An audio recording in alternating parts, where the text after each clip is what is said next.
Rusiya, İran dəstəkli diktator, cani, terörist Əsəd rejimi çöktükdən sonra, devrildikdən sonra, məhv olduqdan sonra Suriyada, Yaxın Şərqin və bölgənin əhəmiyyətli açar ölkəsi Suriyada dövlət siyasəti, dövlət sistemi çöktü.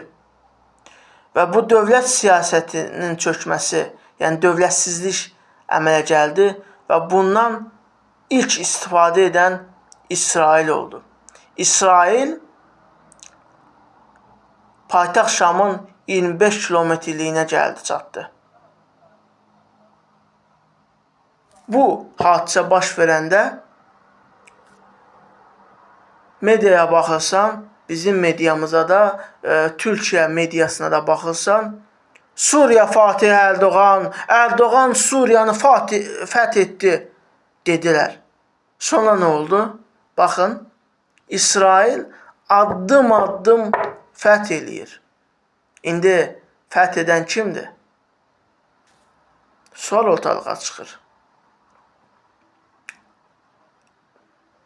Artıq iqtidar yönümlü mətbuata, mediaya baxsaq, orada görərik. Ərdoğan Suriya Fatihi, Ərdoğan Suriyanı fəth etdi. Bunu görərik. Amma reallıq, gerçəklik İsraildir. İsrail bugün Suriyanı addım-addım işğal edir. Fəth deməzdim, işğal edir.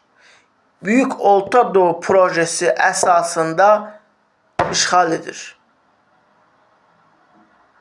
Böyük Orta Doğu projesi əsasında Suriyanı, bölgənin, Yaxın Şərq bölgəsinin açar ölkəsi olan, əhəmiyyətli ölkəsi olan Suriyanı işğal edir. Baxın, reallıq budur, gerçəklik budur.